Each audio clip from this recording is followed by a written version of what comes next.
সালাতের অর্থ হচ্ছে নিকটবর্তী হওয়া, মুখ ঘুরানো, মুতাওয়াজ্জা হওয়া। ওই যে হযরত ইব্রাহিম আলাইহিস সালাম বলেছিলেন, ইন্নী ওয়াজ্জাহতু ওয়াজহিয়া লিল্লাযী ফাতারাস সামাওয়াতি ওয়াল আরদ। জানেন আপনারা? পড়েন, ইন্নী ওয়াজ্জাহতু ওয়াজহিয়া লিল্লাযী ফাতারাস সামাওয়াতি ওয়াল আরদা হানিফা ওয়া মা আনা মিনাল মুশরিকিন। নিশ্চয় আমার মুখ ঘুরায় দিলাম কার দিকে? যিনি আকাশ এবং জমিনের স্রষ্টা, সব কিছুর মালিক যিনি, তার দিকে আমি মুতাওয়াজ্জা হলাম। নামাজের অর্থই হচ্ছে মুতাওয়াজ্জা হওয়া, মুখ ঘুরিয়ে দেওয়া, চেহারা ঘুরিয়ে দেওয়া। আর নামাজের আরেক অর্থ হচ্ছে নিকটবর্তী থেকে আরো নিকটবর্তী হওয়া। আল্লাহ রাব্বুল আলামিন বলেন, নিকটবর্তী হতে হলে ওয়াসজুদ ওয়াকতারিব, সেজদা দাও আর সেজদার মাধ্যমে আমার নিকটবর্তী হয়ে যাও। সেজদা দিলেই আল্লাহর নিকটবর্তী হওয়া যায়। কোন সুবহানাল্লাহ। সাহাবী, আল্লাহর নবীর সাহাবী প্রশ্ন করেছেন, নবীজি বান্দা কখন আল্লাহর নিকটবর্তী হয়ে যায়? নবীজি বলেছেন, বান্দা যখন সেজদা দেয় তখন আল্লাহর বান্দার মাঝে কোনো হিজাব থাকে না, একদম আল্লাহ পাকের নিকটবর্তী হয়ে যায় বান্দা যখন সেজদায় পড়ে যায়। সুতরাং নামাজ হচ্ছে নিকটবর্তী হওয়া, সালাত এটা হচ্ছে নিকটবর্তী হওয়া। নামাজ ফরজ হওয়ার কারণ হচ্ছে এই যে মানুষ আল্লাহর বান্দা বা গোলাম হিসেবে সৃষ্টি হয়েছে, তাই একমুখী হয়ে এর বন্দিগি করা এটা হচ্ছে তার স্বাভাবিক একটা প্রকৃতি। আল্লাহ রাব্বুল আলামিন এই প্রকৃতির দাবি মিটাবার জন্যই নামাজের ব্যবস্থা করেছেন। মানুষের ফিতরত, মানুষের নেচার, মানুষের ফিতরত হচ্ছে এই যে কারো না কারো কাছে মাথা নত করা, হাত জোড় করা, মাথা নত করা, সার্বভৌমত্বের মালিক কাউকে মনে করা। হাত জোড় করতে হলে, মাথা নত করতে হলে, সার্বভৌমত্বের মালিক হিসেবে কাউকে গ্রহণ করতে হলে আল্লাহর বিকল্প কেউ আছে নাকি? ইসলামের মূল দাওয়াতটা হলো ফিতরাত অনুযায়ী দাওয়াত দেওয়া হয়েছে, মানুষ যেন মাথা নত করে, গোলামি করে। এজন্য আল্লাহ রাব্বুল আলামিন বলেছেন যে আমি মানুষ এবং জিনকে সৃষ্টি করেছি, তার কারণটাই হলো মা খালাকতুল জিন্না ওয়াল ইনসা ইল্লা লিয়াবুদুন। মানুষ আর জিন জাতিকে সৃষ্টি করা হয়েছে ইবাদতের জন্য, গোলামির জন্য। ইবাদত আর গোলামি এটাই করতে হবে, গোলামি করতে হবে, দাসত্ব করতে হবে। আর এই দাসত্ব, আল্লাহর আনুগত্যই গোলামির দাওয়াত দিয়েছেন দুনিয়ার সব নবীরা।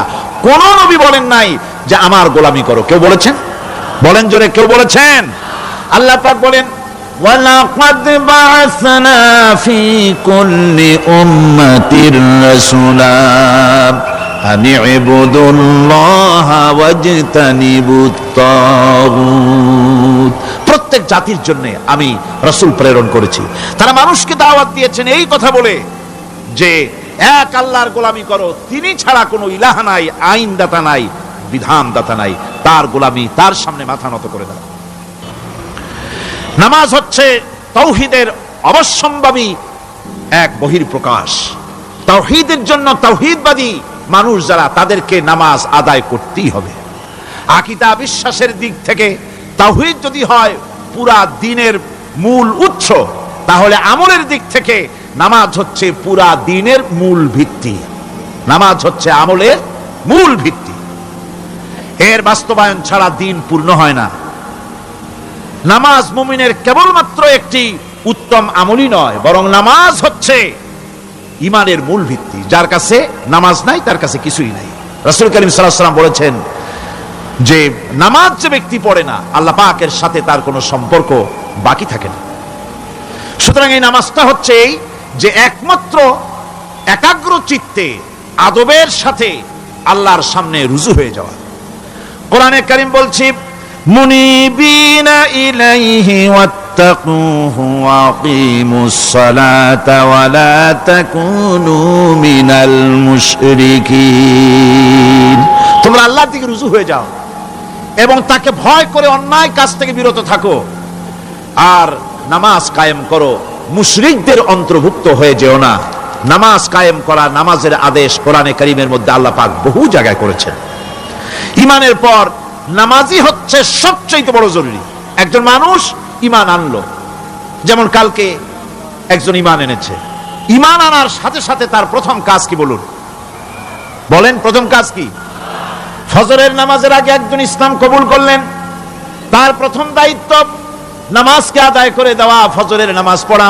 জোহরের আগে কেউ ইমান আনলো, তার প্রথম দায়িত্ব জোহরের নামাজ আদায় করা। আসরের নামাজের আগে ইমান এনেছে, তার প্রথম দায়িত্ব হলো আসরের নামাজ আদায় করা। তার মানে হলো ইমান আনার পর একজন ইমানদারের প্রথম দায়িত্ব হচ্ছে নামাজ। গুরুত্বপূর্ণ বিষয়, খুব ভালো করে শুনতে হবে, ইয়াদ রাখতে হবে প্রত্যেকটি মুসলমানের। এই নামাজ কি জিনিস, কেমনে আদায় করতে হবে, আদায় না করলে কি হবে, গুরুত্বপূর্ণ এই কথাগুলি প্রত্যেকের স্মরণ রাখতে হবে। কিয়ামতের দিন মানুষ যে জাহান্নামে যাবে, জাহান্নামের জন্য, জাহান্নামে যে সব কারণে যাবে তার মধ্যে বড় কারণ কালকে বলেছিলাম, দেখি মনে আছে নাকি? বড় কারণ কয়টা? কয়টা? আলহামদুলিল্লাহ মনে আছে। আল্লাহ রাব্বুল আলামিন বলেন, ইয়াতাসাআলুনা আনিল মুজরিমিন, কিয়ামতের দিন অপরাধীদেরকে জিজ্ঞেস করা হবে, মা সালাকাকুম ফি সাকার, জাহান্নামে কেন আসছো? জবাবে তারা বলবে, ক্বালু লাম নাকু মিনাল মুসাল্লিনা ওয়া লাম নাকু নুতঈমুল মিসকিন, নামাজ পড়ি নাই আর এতিম মিসকিনদের খেতে দেই নাই, এই কারণেই জাহান্নামে এসেছি। নাউযুবিল্লাহ। নামাজ যারা পড়বে না জাহান্নামে যেতে হবে। কোথায় যেতে হবে? আকীদাগত দিক থেকে ঈমান হলো তাওহীদের স্বীকৃতি, আর আমলের দিক থেকে নামাজ হচ্ছে তাওহীদের বহিঃপ্রকাশ। আপনি মুসলমান তা প্রমাণ হবে নামাজ দিয়ে। নামাজহীন ঈমানের দাবি মূল্যহীন। যার নামাজ নাই তার ঈমানের দাবি করার কোনো মূল্যই নেই। অনেক এরকম কথা বলে, হুজুর আমি মানুষটা নিতান্ত খারাপ না, যাই মনে করেন, গ্রামে রাস্তা বানাইছি, ব্রিজ করে দিয়েছি, কালভার্ট করেছি, এতিম মিসকিনদের তাও মাঝে মধ্যে খাবার দেই, বিধবারে কাপড় চোপড় দেই, মানুষটা আমি নিতান্ত খারাপ না, তবে এই মাঝে মধ্যে একটু নামাজ পড়ি না, তাতে কি আমার ঈমান নষ্ট হয়েছে নাকি? আমি বলি, ভাই ঈমানই তো নাই, নষ্ট হবে কি? ঈমান থাকলে না নষ্ট হবে? ঈমান নাই।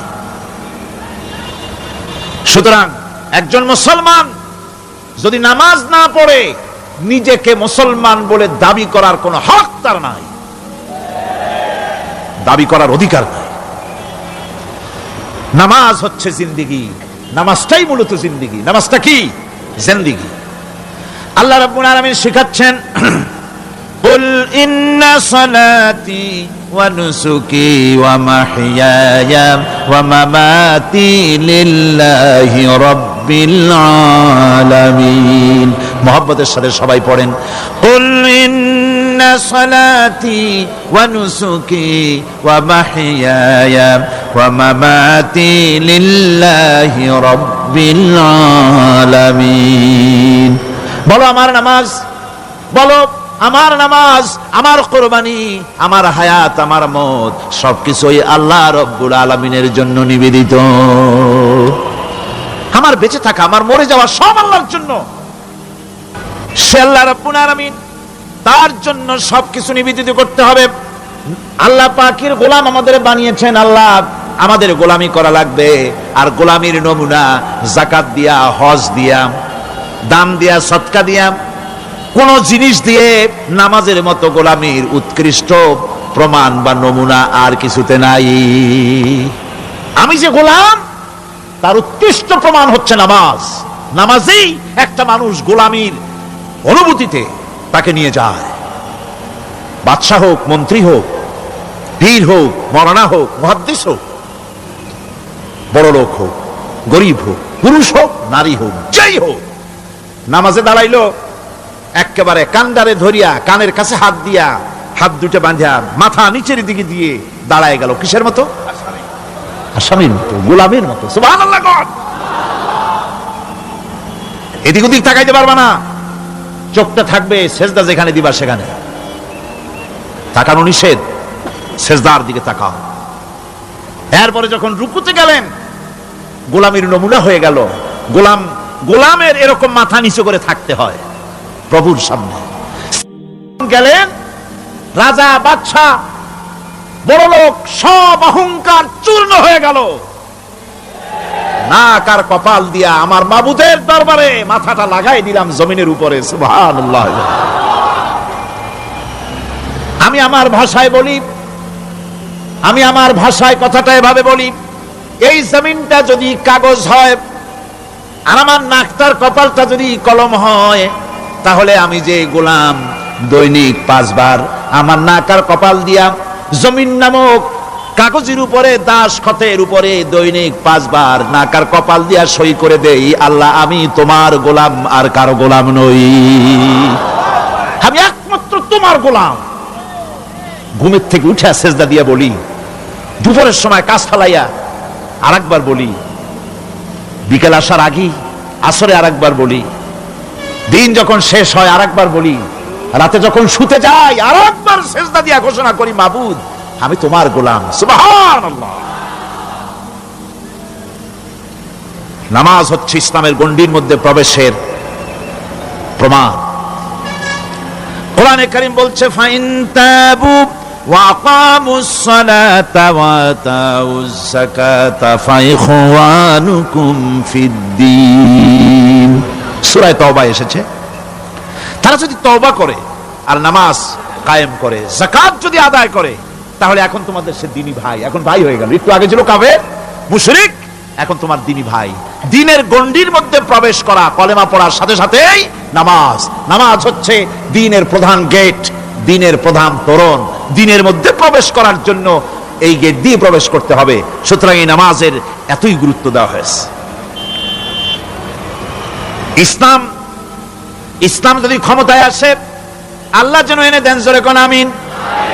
ইসলাম যদি ক্ষমতায় এসে যায়, রব্বুল আলামিন তাফসিরে মাহফিল কোরআন সামনে নিয়ে আশা করে তোমার দরবারে দোয়া করি, এই বিশাল জনসমুদ্রের দোয়া কবুল করো মাবুদ গো, এই বাংলাদেশকে ইসলামের দেশ বানাইয়া দাও।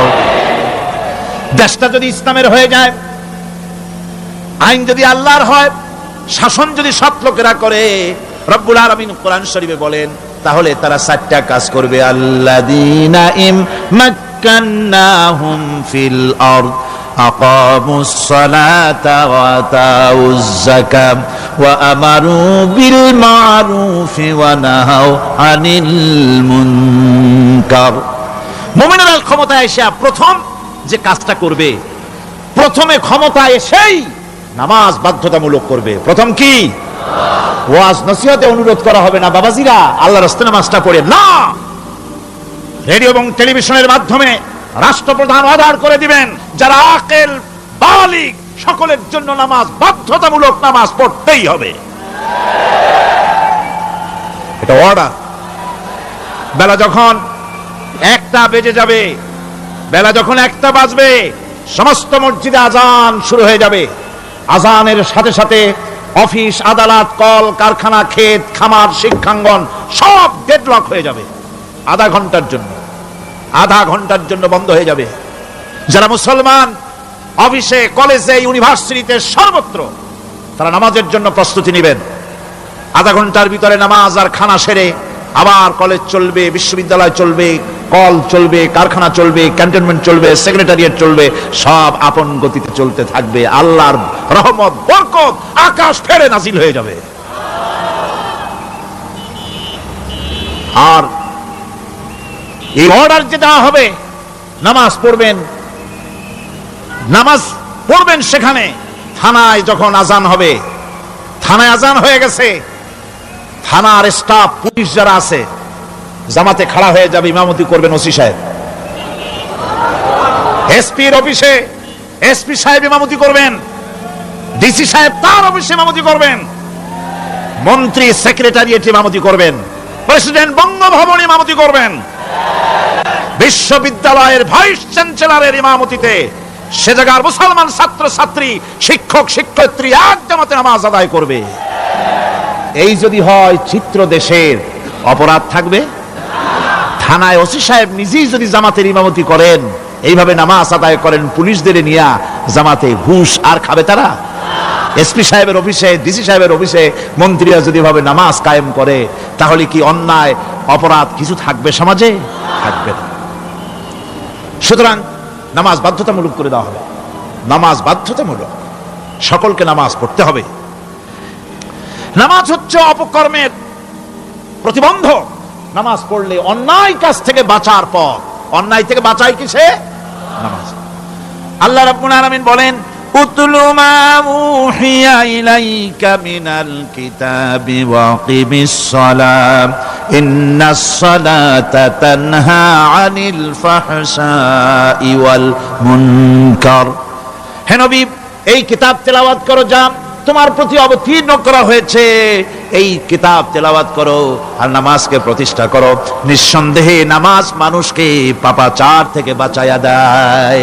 অশ্লীলতা, পাপাচার থেকে মানুষকে বাঁচায় কে? জোরে চিল্লায় কোন কে? নামাজ। এই নামাজ মানুষকে অন্যায় কাজ থেকে বাঁচায় দেয়। নামাজ যে মানুষকে অন্যায় কাজ থেকে বাঁচায়, কেমনে বাঁচায়? আমরা যে নামাজ পড়ি, এই নামাজে তো আমাদেরকে অন্যায় কাজ থেকে বাঁচাইতে পারে না। নামাজি বহুত মানুষ আছে অন্যায় করে, করে কিনা? কোন না করে না? করে। নামাজি অথচ অন্যায় করে। আর আল্লাহ বলছেন নামাজিকে, নামাজ তাকে অশ্লীলতা থেকে ফিরায়। তাহলে কথা কারটা ঠিক? আল্লাহটা। জোরে বলেন, কারটা ঠিক? অবশ্যই আমার আল্লাহর কথা হক। আমি ভুল করতেছি, আমি যেন কোথাও ভুল করতেছি, সামথিং ইজ রং, কোথাও যেন আমরা ভুল করে বসতেছি। সেই ভুলটা কি আমরা আবিষ্কার করতে চেষ্টা করবো ইনশাআল্লাহ। প্রথম যে কথাটা সেটা হচ্ছে যে আমরা যা নামাজে পড়ি আমরা তা বুঝি না। কথা ঠিক কিনা? আমি যদি এখন প্রশ্ন করি সামি আল্লাহু লিমান হামিদা অর্থ কি, কন? ফার্স্ট ডিভিশনে কয়েকটা লেটার নিয়ে ফেল করবেন, এরকম লোক আছেন না নাই? সুবহান রাব্বিয়াল আলা অর্থ কি জানি না। সুবহান রাব্বিয়াল আযীমের অর্থ কি জানি না। দোয়া কুনুত অর্থ কি জানি না। তাশাহুদ অর্থ কি জানি না। সূরা ফাতিহার অর্থ কি জানি না। এমন কি উযুর মধ্যে কয়টা ফরজ তাও অনেকের জানা নাই। কথা কি বেশি বললাম না ঠিক বলছি? একজনে জিজ্ঞেস করলো, মিয়া উযুতে কয় ফরজ? কয় হুজুর কি মনে করেন, এটা বুঝি জানি না, এটা তো সাধারণ ব্যাপার, বলেন না কয় ফরজ? কয় উযুতে তো 17 ফরজ। কি কি? কয় হাত ধোয়া, পাও ধোয়া, মুখ ধোয়া, নাক ধোয়া, চোখ ধোয়া, জিহ্বা ধোয়া, মাথা ধোয়া। বলতে বলতে গুনে দেখা গেল প্রায় 19টার মতো বলছে। বলা হলো, মিয়া বললেন আপনি উযুতে ফরজ 17টা, কইলেন আপনি 19টা। কয় হুজুর জানি আরো, বলি না আপনাদের ভয়তে। উযু জানে না, নামাজ জানে না, তাকে এই নামাজ কেমনে ফিরাবে অন্যায় কাজ থেকে? কথা বুঝতে পেরেছেন? নামাজে আল্লাহু আকবার বললাম, এরপরে সানা পড়লাম, তারপরে সূরা ফাতিহা পড়লাম। সূরা ফাতিহার ভিতরে যে সমস্ত কথাগুলি বললাম সেই কথাগুলি বুঝি না, কি বলেছি তাও জানি না। এরপরে সুবহান রাব্বিয়াল আলা বলেছি, সুবহান রাব্বিয়াল আযীম বলেছি, সামি আল্লাহু লিমান হামিদা বলেছি, অর্থ কি জানি না। আল্লাহ তা শুনতে পান, যে ব্যক্তি আল্লাহর প্রশংসা করেন তিনি তা শুনতে পান। নামাজের মধ্যে আইডিয়া দেওয়া হচ্ছে, তুমি যে আল্লাহর জন্য নামাজ পড়তেছো, প্রশংসা করতেছো, এটা এমন নয় যে আল্লাহ পাক দেখছেন না বা শুনতেছেন না। তুমি যা বলতেছো, প্রশংসা করতেছো, আল্লাহ পাক তা শুনতে পাচ্ছেন। সামি আল্লাহু লিমান হামিদা। সুবহান রাব্বিয়াল আলা, আমি মহান সর্বশ্রেষ্ঠ আল্লাহ রাব্বুল আলামিনের পবিত্রতা ঘোষণা করছি, আমি তার প্রশংসা করছি। সূরা ফাতিহার কি আমরা বলি আপনারা ব্যাখ্যা দেখে বুঝে নিয়েন, সেগুলি আমি এখানে বলে বাকি কথা সব শেষ করতে পারবো না।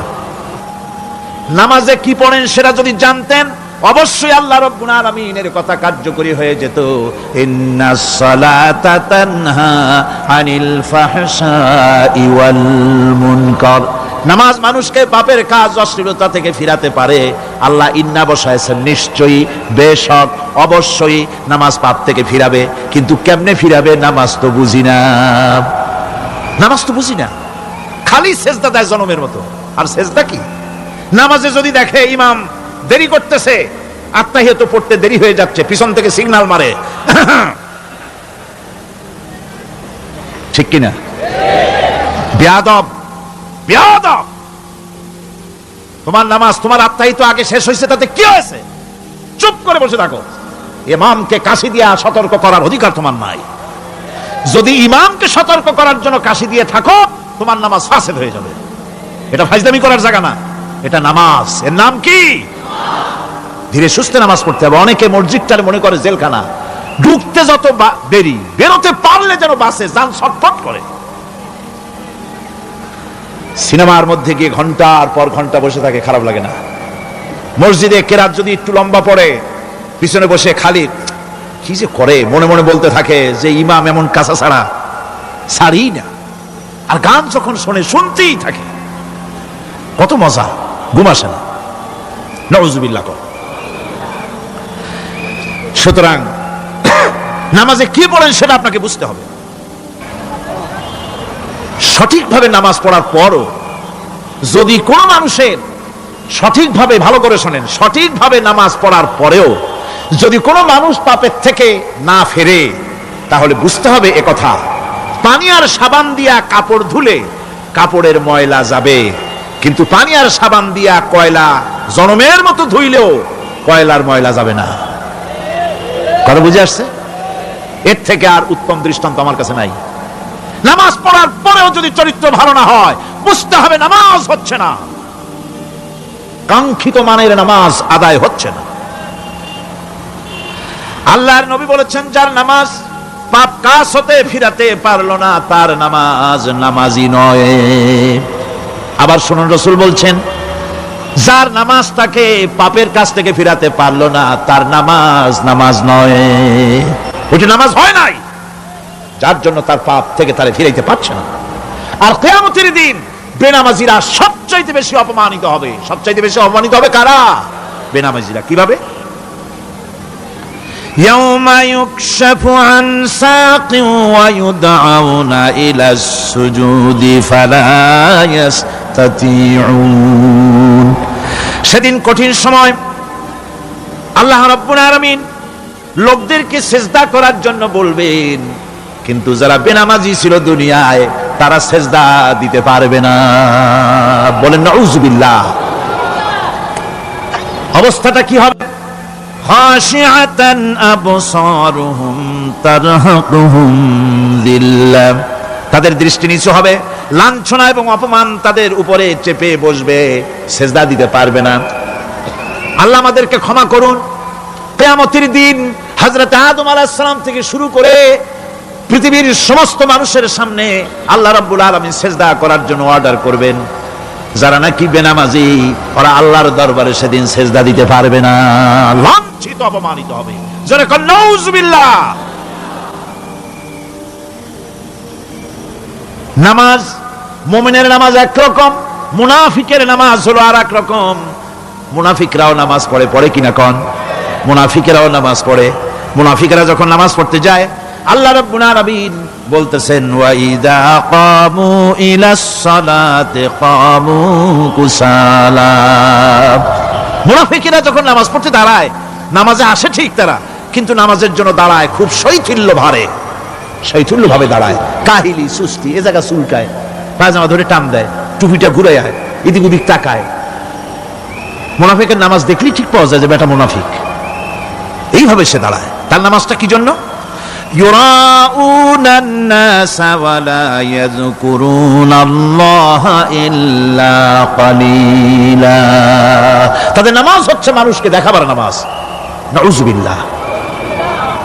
এখন দেখবেন এই মৌসুম আসছে, নামাজের মৌসুম, বেনামাজিদের নামাজের মৌসুম। জনসভা হচ্ছে, নির্বাচন আসতেছে, নামাজে রক্ত হয়ে গেছে, তাড়াতাড়ি আজান হয়ে গেল, টুপি না থাকলে রুমাল একটা মাথায় দিল, উজু আছে কিনা আছে, আল্লাহু আকবার, যা আছে কপালে হয়ে যাক। মানুষকে দেখাবার জন্য এরা নামাজ পড়ে। এরা আল্লাহর শরণার্থে নামাজ খুব কম লোকই করে। এরা হচ্ছে মুনাফিক। দুনিয়া এবং আখিরাতে কল্যাণের জন্য একমাত্র মাধ্যম হচ্ছে নামাজ। দুনিয়া যদি কল্যাণ চাই, আখিরাতেও যদি কল্যাণ চাই, তাহলে এর জন্য কি করতে হবে? কি করতে হবে? আমার কথা নয়, আল্লাহ রাব্বুল আলামিনের কথা শুনুন। রব্বুল আলামিন বলেন, ক্বাদ আফলাহাল মুমিনুন الذين هم في صلاتهم خاشعون والذين هم للزكاة فاعلون والذين هم لفروجهم حافظون নিশ্চিতভাবে সেই সব মুমিন কল্যাণ লাভ করবে, নিশ্চিতভাবে। তারা হচ্ছে ওই সব লোক যারা নিজেদের নামাজ ভীতি মিশ্রিত বিনয় ভাবে, ভীতি মিশ্রিত অবস্থায় বিনয়ের সাথে যারা নামাজ আদায় করে, যারা বেহুদা কাজ থেকে বিরত থাকে, যারা যাকাতের পন্থায় কর্মতৎপর হয়, আর যারা নিজের লজ্জাস্থানকে হেফাজত করে। এরপরে আল্লাহ পাক বলেন ওয়াল্লাযীনা হুম লিআমানাতিহিম ওয়া আহদিহিম রাউন ওয়াল্লাযীনা আলা সালাওয়াতিহিম ইউহাফিজুন ওয়াল্লাযীনা আলা সালাতিহিম হাফিজুন। আর যারা তাদের আমানাতকে পূর্ণ করে, আমানাত এবং তাদের ওয়াদা চুক্তি পূর্ণ করে, এবং যারা নিজেদের নামাজ সমূহকে পূর্ণভাবে হক আদায় করে নামাজ পড়ে, নামাজের যারা হেফাজত করে, এরা কারা? এরা হচ্ছে উলাইকা হুমুল ওয়ারিসুন আল্লাযীনা ইয়ারিসুনাল ফিরদাউসা হুম ফিহা খালিদুন। এরা হচ্ছে সেই সব লোক, এরা উত্তরাধিকার হচ্ছে জান্নাতের উত্তরাধিকার, জান্নাতুল ফিরদাউসে আল্লাহ রাব্বুল আলামিন এই গুণ বিশিষ্ট লোকদের জন্য জায়গা করে দিবেন। জোরে কোন সুবহানাল্লাহ। নামাজকে পড়তে বলা হয়নি, কোরআন শরীফে বলা হয়েছে নামাজ কায়েম করো। কি বলা হয়েছে কন্ত দেখি? নামাজ কায়েম করো, নামাজ পড়ো। এই কথা কিন্তু কোরআন শরীফে কোনো জায়গায় আছে নাকি? এখন কায়েম করা কারে বলে? একটা গুরুত্বপূর্ণ আরেকটি বিষয়, নামাজ কায়েম করতে বলা হয়েছে। কায়েম কি? কায়েমটা হচ্ছে দৃষ্টান্ত স্বরূপ বলা যায় যে জিনিসটা সমাজে প্রতিষ্ঠিত আছে ওইটারে বলে কায়েম হওয়া, আর যেটা প্রতিষ্ঠিত নাই ওটা কায়েম নাই। কায়েম মানে হলো প্রতিষ্ঠিত থাকা। যেমন আমাদের দেশে, আমাদের সমাজে নারী পুরুষ শিশু বৃদ্ধ সকলেই কাপড় পরা, শাড়ি পরা, লুঙ্গি পরা, এই কাপড় পরাটা কায়েম আছে, প্রতিষ্ঠিত আছে না নাই?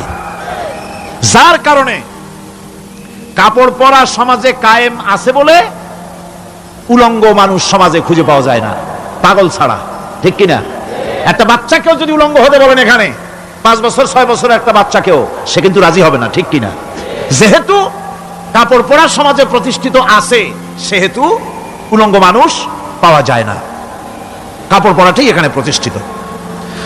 সুতরাং এখন অবস্থাটা এই হয়েছে, কাপড় পরা প্রতিষ্ঠিত আছে বলে কোন উলঙ্গ মানুষ এসে যদি এই মঞ্চে দাঁড়ায় আর বলে আমাকে একটু বক্তৃতা করতে দেন, আপনারা কি করবেন? মঞ্চে তো উঠতেই দিবেন না। উলঙ্গ মানুষ যদি কোনো চাকরি নিতে যায় ইন্টারভিউতে, তাকে লাইনে দাঁড়াইতে দেবে? দেবে না। এমনকি উলঙ্গ হয়ে যদি বাড়িতে প্রবেশ করে তার বউ দূর দূর করে তাড়ায় দেবে। ঠিক কিনা? যেহেতু সমাজের ভিতরে কাপড় প্রতিষ্ঠিত আছে সেই জন্য এই উলঙ্গ মানুষ পাওয়া যায় না। অনুরূপ ভাবে নামাজ যদি প্রতিষ্ঠিত হতো সমাজের ভিতরে, তাহলে বেনামাজি খুঁজে পাওয়া যেত না। চাকরি করতে গেলে সেখানে নামাজ মানদণ্ড হয়ে যেত, নামাজ পড়ে কিনা তা দেখে নেওয়া হতো। বেনামাজি লোক পাওয়াই যেত না যদি প্রতিষ্ঠিত থাকতো। প্রথম প্রশ্নই হতো তুমি নামাজ পড়ো কিনা। ইলেকশনে যদি একজন উলঙ্গ মানুষ এসে দাঁড়ায়, ভাইরা এবার আমার বোতল মার্কা বাক্স, উলঙ্গ মানুষ এসে ভোটে দাঁড়াইছে, আপনারা ভোট দিবেন? দিবেন। ওইটা কাপড় প্রতিষ্ঠিত আছে বলে, লুঙ্গি প্রতিষ্ঠিত সমাজে আছে বলে উলঙ্গ মানুষকে আপনি ভোট দিবেন না। নামাজ যদি প্রতিষ্ঠিত থাকতো সমাজে, বেনামাজি মানুষ যদি এসে মঞ্চে দাঁড়ায়া যতই বলতো আমি ক্ষমতায় গেলে এই করব সেই করব, নামাজ প্রতিষ্ঠিত থাকলে পরে বেনামাজিরে কেউ ভোট দিত না। নামাজ যদি প্রতিষ্ঠিত থাকতো তাহলে অফিসের অফিসার তো দূরের কথা, বেনামাজি অফিসের ঝাড়ুদারের চাকরিও তার কিসমতে জুটত না যদি নামাজ প্রতিষ্ঠিত থাকতো। এর নাম হলো নামাজ কায়েম হওয়া। নামাজ কায়েম থাকলে এই অবস্থার সৃষ্টি হতো। এই জন্য আল্লাহ পাক বলেছেন নামাজকে কায়েম করতে হবে। নামাজ হবে সব ভালো কাজের মানদণ্ড। সমস্ত ভালো কাজের মানদণ্ড কি? নামাজ। নামাজ আমাদেরকে বড় রকমের শিক্ষা দেয়। কি শিক্ষা দেয়? নামাজ আমাদের শিখায় ঐক্য আর ভ্রাতৃত্ব, ভ্রাতৃত্বের আর ঐক্যের শিক্ষা দেয়। এক নেতার আনুগত্য করা শিখায়। জামাত যত বড় হোক, ইমাম হবে কয়জন? একজন ইমাম হবে। আর এই ইমাম মানে কি? নেতা। ইমাম মানে কি? নেতা নির্বাচন শিখায় নামাজে। নেতা নির্বাচন কে শিখায়? নামাজ শিখায়। বোঝেন খুব ভালো করে। কিভাবে? মনে করুন চট্টগ্রাম শাহী মসজিদে ইমাম প্রয়োজন। এখন সেই ইমাম নেওয়ার জন্য ইন্টারভিউ কল করা হলো, বিজ্ঞাপন দেওয়া হলো পত্রিকায়। অনেক আলেম আসলেন। ইন্টারভিউ বোর্ডে যারা বসলেন তারা ইন্টারভিউটা কিভাবে নেবেন? যার মাথার চুল লম্বা বেশি তার ইমামতি দেওয়া হবে, যার লুঙ্গিটা পায়ের গিরার তলে তারে দেওয়া হবে, যার মোষটা মুখের মধ্যে গিয়া ঢুকছে, হাসি দিলে বুঝাই যায় না হাসে না কান্দে, তারে দিবে। দাড়িগুলা কামাইছে তারে দেবে। সিগারেট খায়, বা অবশ্য চট্টগ্রাম আর সিলেটে সিগারেটের ফতোয়া ভিন্ন রকম। বরিশালে আমি যেখানে জন্মগ্রহণ করেছি, আমার এলাকায় কোনো আলেম যদি সিগারেট খায়, মসজিদের ইমাম তো ভালো, মসজিদ ঝাড়ু দিতেও ঢুকতে দেবে না মসজিদে। এটা এই এলাকার এক রকমের কায়দা। আমি তার ব্যাপারে কথা নাইবা বললাম। তো আপনারা খুঁজে দেখবেন সে সিনেমা দেখে নাকি, মিথ্যা কথা বলে নাকি, বউ পর্দায় থাকে নাকি। এগুলি মাইক্রোস্কোপ যন্ত্র দিয়ে ইমামের মাথা থেকে পা পর্যন্ত দেখবেন কিনা কন? আচ্ছা এবার কত দেখি, এই ইমাম সাহেব ইমামতি করবে কতজন লোকের? 500, 1000। শাহী মসজিদে ধরেন 5000 লোক হইল। 5000 লোক, 5000 লোকের ইমাম নির্বাচনের সময় পা থেকে শুরু করে মাথা পর্যন্ত দেখেন, এমনকি বউ পর্যন্ত। বৌমনি আনিয়ে দেখেন না, পর্দায় থাকে কিনা এইটা আপনারা দেখেন, ঠিক কিনা? এ খবরটা নেন। 5000 লোকের একটা ইমাম বানাতে গিয়ে মাইক্রোস্কোপ যন্ত্র দিয়ে দেখেন মোষ কেমন, দাড়ি কেমন, চুল কেমন, পাও কেমন, হাত কেমন, হাতে নখ লম্বা কিনা, দাঁতে ছাতা কিনা, বউ পর্দায় থাকে কিনা, মিথ্যা কথা কয় কিনা, এত দেখেন। আর যখন নির্বাচন আসে তখন 2.5 থেকে 3 লক্ষ মানুষের জন্য একজন এমপি নির্বাচিত হয়। সেই ইমামকে বাছাই করার জন্য নামাজ পড়ে কিনা, জিনাকার কিনা, মদখোর কিনা, সুদখোর কিনা, ঘুষখোর কিনা, বদমাশ কিনা বাছাই করা হয় না।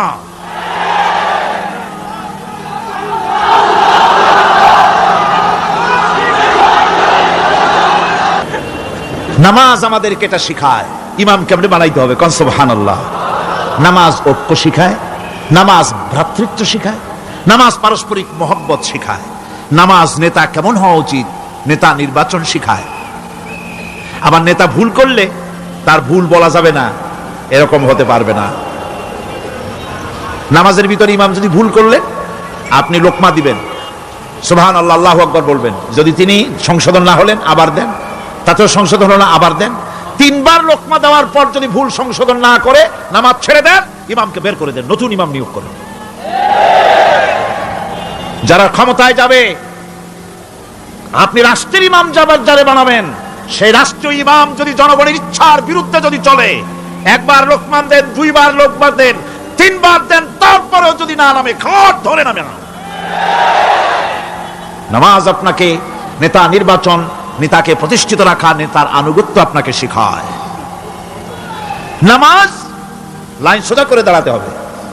লাইন যদি বাঁকা করেন আপনার কলজেটা ওরকম বাঁকা হয়ে যাবে। কারণ নাউজুবিল্লাহ, নামাজের কাতারে যার কারণে নামাজের কাতার বাঁকা হবে, পুরা কাতারের জন্য আল্লাহর কাছে ওই লোকটা দায়ী হয়ে যাবে।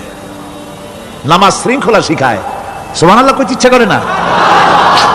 নামাজ শৃঙ্খলা শিখায়, শৃঙ্খলা বোধ শিখায়, সোজা হয়ে দাঁড়ায়।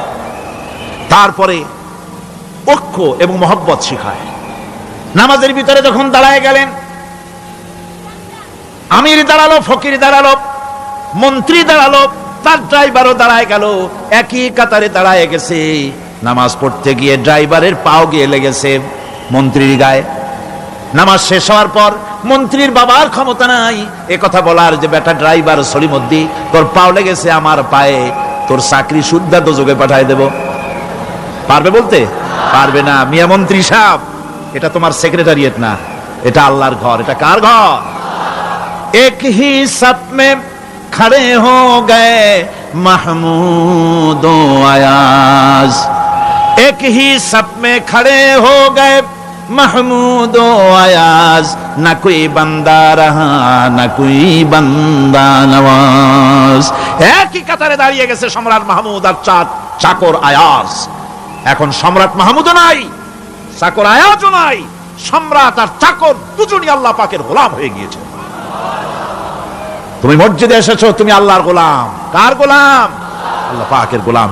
এই জিনিস শিখায় নামাজ।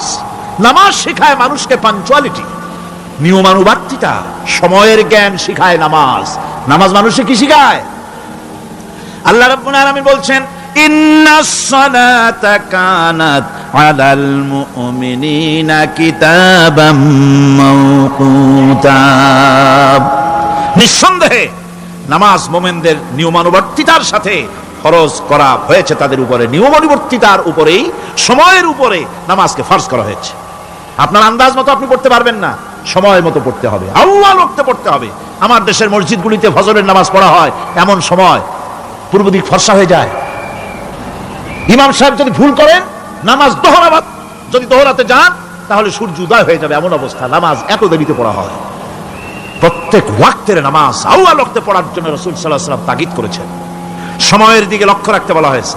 যেই জাতির, লক্ষ্য করুন, যে জাতির দৈনিক 5 বার টাইমলি, অক্তমতো, সময় মতো নামাজ আদায় করতে হয়, দুর্ভাগ্যজনক সত্য, সেই জাতির কাছে সময়ের কোনো দাম নাই। সময়ের দাম নাই। 9টার গাড়ি কয়টায় আসবে? 9টার গাড়ি কয়টায় আসবে?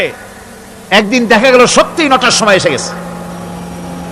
যাত্রীরা বলছে মাশাআল্লাহ, অন্তত একটা দিন তো 9টার সময় আসলো। স্টেশন মাস্টার বলছে না, খুশি হওয়ার কারণ নাই, আজকের না, এটা গতকালকেরটা। আমার আমেরিকার সফরের সময়, যে বাড়িতে আমি আমেরিকায় থাকি, কুইন্স এলাকায়, নিউ ইয়র্ক সিটিতে, সে বাড়িওয়ালা চাকরি করে। সে আমাকে বলল 10টি বছর আমি একটা ট্রেনে যাতায়াত করি। সে বলছে রাত 3:45 ট্রেনটা আসে, ওই ট্রেনে চড়ে সে তার কর্মস্থলে যায়।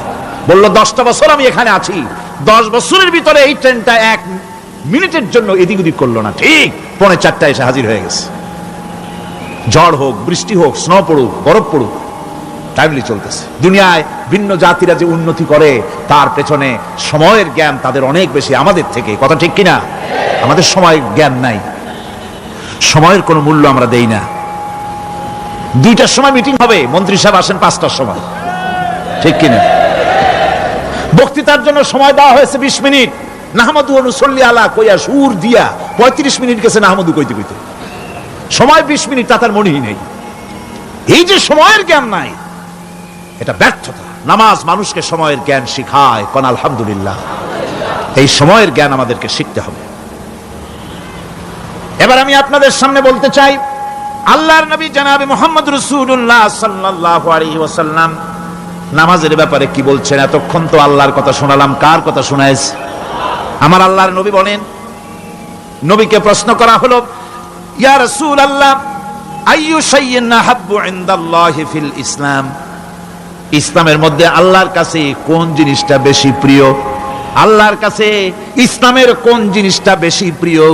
হুজুর বললেন, as-salatu li waqtiha, মান তারাকা সালাতান ফালা দীনা লাহু ওয়াস-সালাতু ইমাদুদ্দিন। আল্লাহর কাছে সবচাইতে বেশি প্রিয় হচ্ছে নামাজ। সবচাইতে প্রিয় কি? নামাজ। ওয়াক্তমতো নামাজ আদায় করা আল্লাহ পাকের বেশি প্রিয়। আর এই নামাজ হচ্ছে দ্বীনের খুঁটি। এটা দ্বীনের কি? খুঁটি। এই যে খুঁটিগুলো আছে, খুঁটিগুলো ফালাই দিলে তারপরে আপনার এই প্যান্ডেল থাকবে? থাকবে না। বিল্ডিং এর পিলার ভেঙে দেন, বিল্ডিং টিকবে? ঘরের খুঁটিগুলি উড়ায় ফেলেন, ঘর টিকবে? টিকবে না। দ্বীনের খুঁটি হচ্ছে নামাজ। লা দীনা লিমান লা সালাতা লাহু, যার কাছে দ্বীন নাই, যার কাছে নামাজ নাই, তার কাছে কি নাই? দ্বীন নাই, ঈমান নাই। আল্লাহর নবী বলেছেন, ওয়ান জাবির রাদিয়াল্লাহু তাআলা আনহু قال قال رسول الله صلى الله عليه وسلم بين العبد وبين الكفر ترك الصلاة। আল্লাহ পাকের নবী বলেন, আল্লাহর বান্দার মুমিন, আল্লাহর বান্দার কাফের, দুইজনের মধ্যে পার্থক্য হলো, যে ব্যক্তি নামাজ পড়ে সে আল্লাহর গোলাম, যে নামাজ পড়ে না সে কাফের হয়ে গেল। যে নামাজ পড়লো না সে কাফের হয়ে গেল। মান তারাকা সালাতান মুতাআম্মিদান ফাকাদ কাফারা, যে ব্যক্তি ইচ্ছে করে নামাজ ছেড়ে দিল সে কাফের হয়ে গেল। বলেন নাউযুবিল্লাহি মিন যালিক। এই জন্য নামাজ আদায় করা বাধ্যতামূলক প্রত্যেকটি মুসলমানের জন্য। রাসূল করিম সাল্লাল্লাহু আলাইহি সাল্লাম একটা দৃষ্টান্ত দিয়েছেন, কারো বাড়ির সামনে যদি একটা নাহার থাকে, একটা পুকুর থাকে, একটা খাল থাকে প্রবাহিত, এতে যদি ওই বাড়িওয়ালা দৈনিক 5 বার গোসল করে তাহলে তার গায়ে কি কোনো ময়লা থাকে? হুজুর, সাহাবীরা বললেন না হুজুর, থাকে না। হুজুর বললেন এটাই হলো নামাজের দৃষ্টান্ত। 5 ওয়াক্ত নামাজ যে আদায় করবে সে গুনাহ থেকে আল্লাহ পাক তাকে পবিত্র করে দিবেন। সুবহানাল্লাহি ওয়া বিহামদিহি। আমার ভাইরা, নামাজ পড়লে পরে এক জুমা থেকে আর এক জুমা পর্যন্ত মানুষ যে সমস্ত গুনাহ করে, কবিরা গুনাহগুলি বাদে, শিরক আর কবিরা গুনাহগুলি বাদে যত গুনাহ আছে তার কাফারা হয়ে যায়। নামাজ যে সঠিকভাবে আদায় করবে, এই নামাজটা একটা কঠিন কাজ। নামাজটা কি কাজ? কে বলতেছেন এই কথা? আল্লাহ পাক। ওয়া ইন্নাহা লাকাবীরাতুন ইল্লা আলাল খাশিঈন।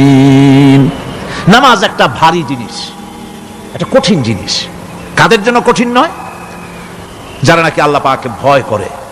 الذين يظنون أنهم ملاقو ربهم وأنهم إليه راجعون।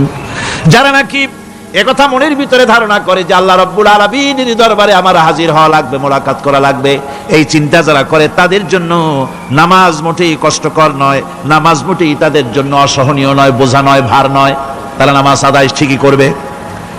এই জন্যে বিবি বাল বাচ্চা সকলকে নামাজের জন্য তাগিদ করতে হবে। যত ভাই এখানে এসেছেন নিজেরা পড়বেন, বিবি বাল বাচ্চাকে তাকিদ করবেন। আল্লাহ পাক বলছেন ওয়ানজির আশীরাতাকাল আকরাবিন, তোমার নিকটবর্তী যারা আছে তাদেরকে তুমি আল্লাহর ভয় দেখাও।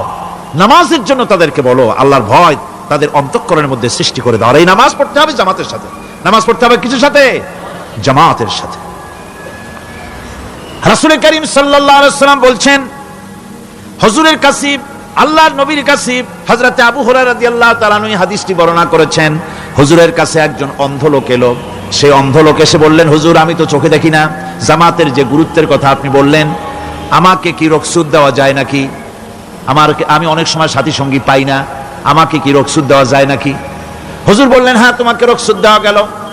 অন্ধ যখন হেরে যাচ্ছিলেন, নবীজি তাকে আবার ডাকলেন, ডেকে জিজ্ঞেস করলেন, অন্ধ, নামাজের মসজিদের আজান কি তোমার কানে যায়? বলে হ্যাঁ আমি আজান শুনি। হুজুর বললেন, আজানের জবাব দিবা, মসজিদে এসে জামাতে নামাজ পড়বা। একজন অন্ধকে রুখসুত দেওয়া হয় নাই। মসজিদে আজান শোনার পর ঘরে বসে যদি নামাজ আদায় করেন, নামাজের হক আদায় হবে না। হুজুর সাল্লাল্লাহু আলাইহি ওয়াসাল্লাম বলেছেন, মসজিদে আজান হওয়ার পর যে ব্যক্তি ঘরে বসে নামাজ পড়ে, আমার ইচ্ছা হয় ঘরটা আগুন দিয়ে জ্বালায় দেই।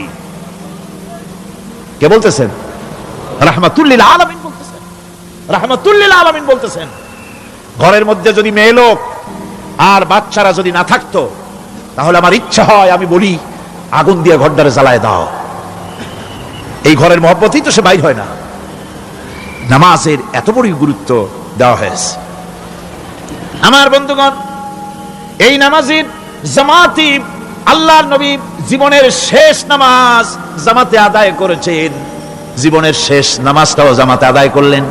তখন তার এমন অবস্থা, এত অসুস্থ, দাঁড়াতে পারেন না, হাঁটতে পারেন না। দুইজন সাহাবীর কাঁধের উপরে ভর করে তারপরে বহু কষ্ট করে মসজিদে গিয়ে নামাজ আদায় করেছেন। খুতবা দিয়েছেন। বললেন, খুতবা দিতে গিয়ে বললেন, আজ থেকে মসজিদে নববীর চতুর্দিকের সকলের দরজা বন্ধ হয়ে যাবে, শুধু আবু বকরের দরজাটা খোলা থাকবে। আল্লাহর নবী বললেন, আল্লাহ রাব্বুল আলামিন এই পৃথিবীতে তার এক বান্দাকে জাগতিক সব সম্পদ দিতে চেয়েছিলেন, কিন্তু সে বান্দা সব জাগতিক সম্পদকে উপেক্ষা করে মাবুদের সঙ্গে দেখা করা বেশি জরুরি, বেশি পছন্দ মনে করেছেন। এতটুকুন কথা নবীজি বললেন, কেউ কিছু বুঝলো না। হযরতে আবু বকর রাদিয়াল্লাহু তাআলা আনহু হুজুরের এই কথা শুনে কাঁদতে কাঁদতে তিনি অস্থির হয়ে যাচ্ছেন। সাহাবীরা চিন্তা করলেন, হুজুর কান্না কার কথা বলেছেন, তাতে কান্নার কি আছে? বয়োবৃদ্ধ, জ্ঞান বৃদ্ধ হযরতে আবু বকর রাদিয়াল্লাহু তাআলা আনহু বুঝতে পেরেছেন এই পৃথিবীর সব সম্পদ তো আল্লাহ হুজুরকেই দিতে চেয়েছিলেন। তিনি সমস্ত সম্পদকে উপেক্ষা করে তার মাবুদের সঙ্গে দেখা করার জন্য প্রস্তুতি নিয়েছেন। তার মানে হলো আল্লাহর নবী বিদায় হয়ে যাবেন, আমরা নবী থেকে এতিম হয়ে যাব। নবীজি ঘরের মধ্যে প্রবেশ করলেন, প্রচন্ড জ্বর এলো। এই প্রচন্ড জ্বর নিয়ে তিনি শুয়ে আছেন, কখনো বেহুশ কখনো হুশ। এর মধ্যে সারাজান হয়ে গেল। সাহাবীরা বহুক্ষণ অপেক্ষা করে হযরত আবু বকরের ইমামতিতে নামাজ শুরু করলেন। হুজুরের হুশ এলো, প্রশ্ন করলেন, আয়েশা রে, এখন কোন সময়? হযরত আয়েশা বলেন, ইয়া রাসূলুল্লাহি, মসজিদে নববীতে নামাজ শুরু হয়ে গেছে। সাহাবীরা অনেকক্ষণ অপেক্ষা করে আমার বাবার ইমামতিতে নামাজ পড়তেছে সবাই, কিন্তু সাহাবীরা কেঁদে কেঁদে নামাজের মধ্যেই কাঁদতে কাঁদতে অস্থির হয়ে যাচ্ছে। তাদের মনের ধারণা হয়েছে নবীজির পেছনে নামাজ পড়ার কিসমত থেকে তারা মাহরুম হয়ে গেল। নবীজি বলেন, আয়েশা, দরজা খুলে দাও আর আমার মাথাটা একটু উঁচু করে ধরো, আমি একটু নামাজের দৃশ্যটা দেখি। দরজা খুলে দেওয়া হলো, নবীজির মাথা উঁচু করে ধরা হলো। নামাজের জামাতের দৃশ্য দেখে নবীজি আবার শুয়ে পড়লেন। হযরত মা আয়েশা লক্ষ্য করে দেখেন নবীজির দুই চোখের কোনা দিয়া পানি পড়তেছে। মা আয়েশা জিজ্ঞেস করেন, ইয়া রাসূলুল্লাহ, নামাজের দৃশ্য দেখে চোখে কেন পানি এলো? হুজুর বলেন, আয়েশা রে, এটা কোনো দুঃখের পানি নয়, এটা তৃপ্তির পানি। এই যে জামাত নামাজ পড়তেছে লোকেরা, এই জামাত কায়েমের জন্য তায়েফের ময়দানে অনেক রক্ত আমার ঝরেছে। উহুদের ময়দানে দান্দান মুবারক শহীদ হয়েছে, সাহাবায়ে কেরাম জীবন দিয়েছে। এই যে জামাত আমি দেখতে পেলাম, ভবিষ্যতের একটা ছবি যেন চোখে ধরা পড়লো। আমার মনে হলো কিয়ামত পর্যন্ত এই পৃথিবীতে আমার যত উম্মত আসবে তারা এইভাবে করে জামাতে নামাজ আদায় করবে। নবীজি মাথার কাছে মালাকুল মউত যখন এসে গেছেন, আমার ভাইরা, এই পৃথিবীতে যত নবীরা এসেছিলেন মৃত্যুর সময় সমস্ত নবীরা শেষ কথা যেটা বলেছেন, হাদিস, সমস্ত নবীরা উম্মতের জন্য মৃত্যুর মুহূর্তে শেষ কথা যেটা বলেছেন সেটা হলো আসসালাত, আসসালাত, নামাজ, নামাজ। আমার নবী যখন বিদায় হয়ে যান, বিদায় মুহূর্তে মেয়ের কথা বললেন না, কলিজার টুকরা নাতির কথা বললেন না, জামাইয়ের কথা বললেন না, স্ত্রীর কথা বললেন না, মৃত্যুর সময় শেষ কথা বললেন আসসালাত, আসসালাত ওয়া মা মালাকাত আইমানুকুম, নামাজ, নামাজ, আমার উম্মতেরা নামাজ, আমার উম্মতেরা নামাজ ছেড়ে দিও না, নামাজ। যেই নবী উম্মতের জন্য এত কাঁদলেন, নামাজের জন্য এত কথা বলে গেলেন, আল্লাহ রাব্বুল আলামিন নামাজের জন্য এত নির্দেশ করলেন, নবীজি ইন্তেকালের সময় নামাজের কথা বলে দিলেন, সেই মুসলমান আজ নামাজ আদায় করে না। নামাজ পড়ে তো নামাজ শুদ্ধ হয় না। হযরতে হুযায়ফা রাদিয়াল্লাহু তাআলা আনহু, তিনি একবার ইয়েমেন সফর করেছিলেন, এক মসজিদে নামাজ পড়লেন। একজনকে তিনি নামাজ পড়তে দেখলেন, নামাজ পড়তে দেখে তিনি অপেক্ষা করলেন। লোকটার নামাজ হয়ে যাওয়ার পর তিনি প্রশ্ন করলেন, আল্লাহর বান্দা, তুমি কতদিন এরকমের নামাজ পড়তেছ? তিনি বললেন, প্রায় 40 বছর তো হবে আমি এরকম নামাজ পড়তেছি। হযরতে হুযায়ফা বলেন, তুমি কি আমারে চেনো? কয়, না, চিনি না। হযরত হুযায়ফা বললেন, আল্লাহর বান্দা শোনো, আমি হচ্ছি আল্লাহর নবী মুহাম্মদুর রাসূলুল্লাহ সাল্লাল্লাহু আলাইহি সাল্লামের সাহাবী হুযায়ফা। ও আল্লাহর বান্দা, তুমি যেভাবে নামাজ পড়েছো এই রকম যদি 40 বছর নামাজ পড়ে থাকো, আল্লাহর কসম করে বলি, নবীজি যে নামাজ শিখাইছেন তোমার সে নামাজ হয় নাই, রাসূলুল্লাহ নামাজ হয় নাই। নামাজ পড়লেই হবে না। রাসূলুল্লাহ বলেছেন, সাল্লু কামা রাআইতুমুনি উসাল্লি, নামাজ পড়ো সেইভাবে যেভাবে আমারে পড়তে দেখো। বিশ্বাস করুন ভাইরা, নামাজ যদি না হয়, হরতাল করিয়া, মিছিল করিয়া, বিক্ষোভ করিয়া, যে কোনো আন্দোলন করে ইসলামকে বিজয়ী করা যাবে না যতক্ষণ পর্যন্ত নামাজ সহি না হবে। নামাজ হচ্ছে ফাউন্ডেশন, নামাজ নাই কিচ্ছু নাই। ঠুকঠাক করে দুইটা সেজদা দিয়ে উঠে যাবেন, আপনার ইসলামী আন্দোলনের 4 পয়সার দাম নাই। নামাজ আগে, জিহাদের ময়দানেও নামাজ, যেখানে আছেন ওখানেই নামাজ পড়তে হবে, আর তা পড়তে হবে আদবের সাথে, মহব্বতের সাথে। আপনারা বিরক্ত হচ্ছেন না তো? নামাজ, নামাজ, এই নামাজ হচ্ছে মুসলমানদের সবচেয়ে বড় জিনিস। নামাজ হয় না, নামাজ যত পড়া হয় অধিকাংশ নামাজ হয় না। নামাজের ভিতরে তাদিল আর কাম, তাদিল করা ওয়াজিব। যতক্ষণ দাঁড়িয়ে থাকবেন, রুকুতে থাকবেন, যতক্ষণ দাঁড়ায় থাকবেন ততক্ষণ অন্তত এক তাসবিহ পরিমাণ তো বটেই। যদি তা না হয়, রুকুর থেকে দাঁড়ালেন, সেজদায় চলে গেলেন, ওয়াজিব তরক হলো। সো সেজদা দিলেন না, নামাজ ফাসিদ হয়ে গেল, নষ্ট হয়ে গেল নামাজ। এটা পাগলামি না। নামাজ সহিভাবে আদায় করতে হবে।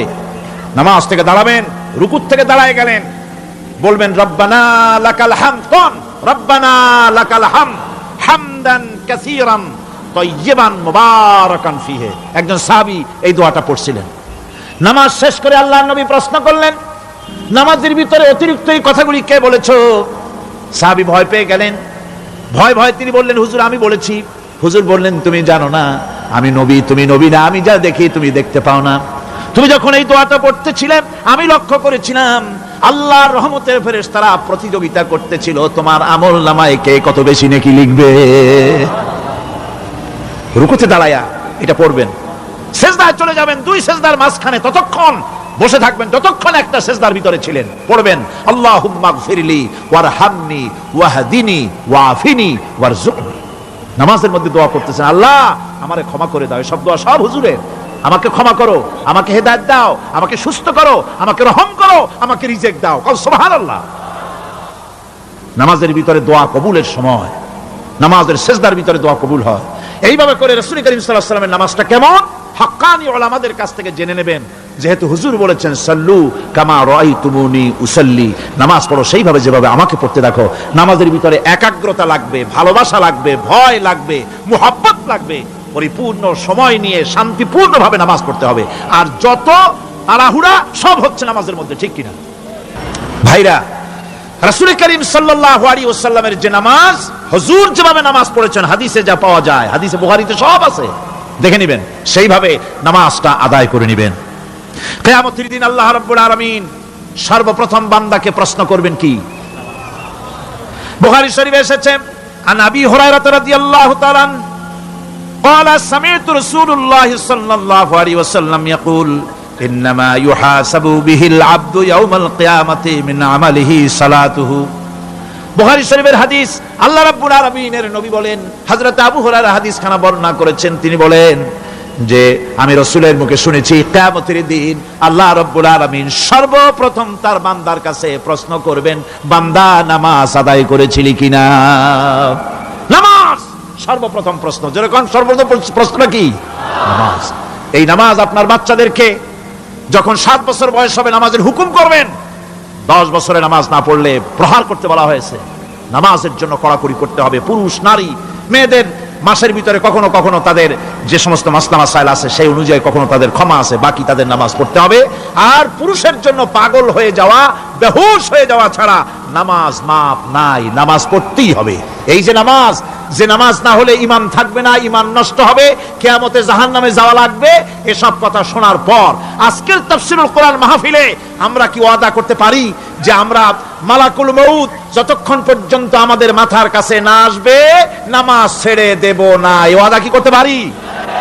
দুই হাত উঁচু করুন, বলেন ইয়া আল্লাহ, আমি তোমার নামে শপথ করছি, যতদিন মালাকুল মউত আমার মাথার কাছে না আসতেছে ততদিন পর্যন্ত ফরজ নামাজ, ফরজ রোজা ছেড়ে দেব না। ইয়া আল্লাহ, মৃত্যু পর্যন্ত আমার এই ওয়াদা পালনের তৌফিক আমাকে দান করো, আমিন। আল্লাহ পাক আমাদের এই ওয়াদা মঞ্জুর করুন, জোরে কোন আমিন। আলোচনার শেষ পর্যায়ে এখন আমরা মুনাজাতের দিকে যাব। দাঁড়ানো ভাইয়েরা সবাই বসেন, মুনাজাতের শরীক হন। আল্লাহ রাব্বুল আলামিন নামাজের জন্য আমাদেরকে দোয়া শিখাই দিয়েছেন, কোন সুবহানাল্লাহ। কে শিখাইছেন দোয়া? আল্লাহ পাক দোয়া শিখালেন, রব্বি জাআলনি মুকিমাস সালাতি ওয়া মিন যুররিয়াতি রব্বানা ওয়া তাকাব্বাল দুআ। আয় আল্লাহ, আমারে আমার বিবি বাল বাচ্চারে নামাজের উপরে প্রতিষ্ঠিত করো। আল্লাহ তুমি দয়া করে দোয়া কবুল করো, জোরে কোন আমিন। এ দোয়া আপনারাও করবেন, আমিন, আল্লাহুম্মা আমিন। রব্বানা যালামনা আনফুসানা ওয়া ইন লাম তাগফির লানা ওয়া তারহামনা লানাকুনান্না মিনাল খাসিরিন। রব্বানা লা তুযিগ কুলুবানা বা'দা ইয হাদাইতানা ওয়া হাব লানা মিন লাদুনকা রাহমাতান ইন্নাকা আনতাল ওয়াহ্হাব।